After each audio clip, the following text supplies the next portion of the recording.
بشر حافظ رحمت اللہ علیہ آپ بہت بڑے شرابی تھے، شراب خانے غفلت دی زندگی گزارن والا۔ ایک مرتبہ آپ جا رہے سن، آپ نے ویکھیا ایک کاغذ دا ٹکڑا پیا وے۔ جدوں آپ نے اس نوں اٹھایا ویکھیا اس دے اُتے بسم اللہ الرحمن الرحیم لکھیا ہویا وے۔ حضرت بشر حافظ رحمت اللہ علیہ نے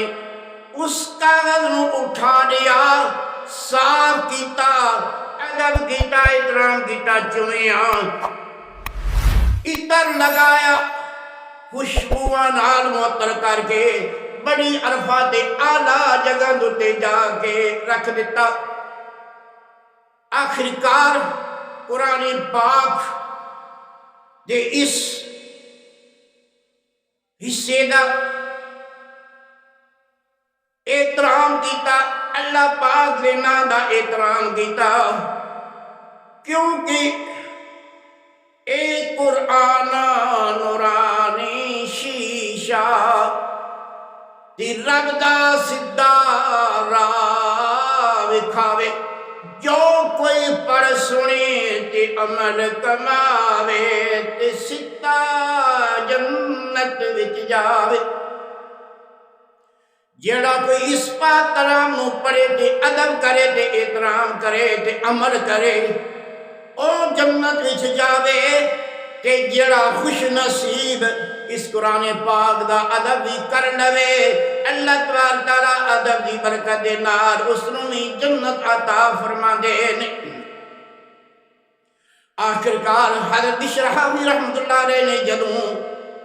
اے بسم اللہ الرحمن الرحیم دا ادب احترام کیتا، اللہ تبارک تعالیٰ نے اس وقت دے جڑے ولی اللہ سن انہاں نوں فرمایا کہ جاؤ بشر نوں جا کے میرا سلام دے پیغام سنا دیو کہ تو میرے نام دا ادب احترام کیتا، بسم اللہ الرحمن الرحیم دا تو احترام کیتا ہے، تو اس نوں معطر کر کے عرفہ اعلیٰ جگہ تے جا کے رکھیا وے، اتنا ادب کیتے ہی اے بشر رب دا پیغام دیا کہ رب تعالیٰ نے ہن تینوں بھی گناہ تو انجی پاک کر چھڑیا ہے، جنہیں تو اس کلام نو پاک کیتا، صاف کیتا، بشر ہن تو بھی گناہ تو پاک صاف ہو گیا وے، اور ولی اللہ دی وچ اللہ تبارک تعالیٰ ہن تینوں بھی انجی عرفات اعلیٰ مقام عطا فرماوے گا۔ اس وقت اللہ تبارک تعالیٰ نے بشر حافظ تے کرم فرمایا، اس دو بعد بشر حافظ نے توبہ طیب کی تھی، اللہ تبارک تعالیٰ دے نیک اور ولی اللہ بن گئے۔ اولیاء اللہ دے وچ بھی حضرت بشر حافظ رحمت اللہ علیہ نے اعلیٰ مقام اللہ تبارک تعالیٰ نے عطا فرمایا۔ اس وقت قرآن پاک پڑھ کے بھی عمل کیتا جائے، قرآن پاک دا ادب احترام بھی کیتا جائے۔ جیڑے بد نصیب عمل نہیں کردے، ادب نہیں کردے، کیونکہ الدین کلہ ادب، دین سارے دا سارا ادب ہے۔ کاواں دے بچے کدی ہنس نہ ہوں دے، باویں موتیاں چوگ چگائے ہو، کوڑے کھونا مٹھے ہوں دے، باویں سہ منا گڑ کھنڈ پائے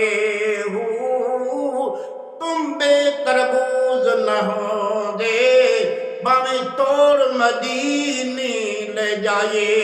ہو، تے کافر مول نہ سدے ہوں دے، باویں پڑھ قرآن سنائے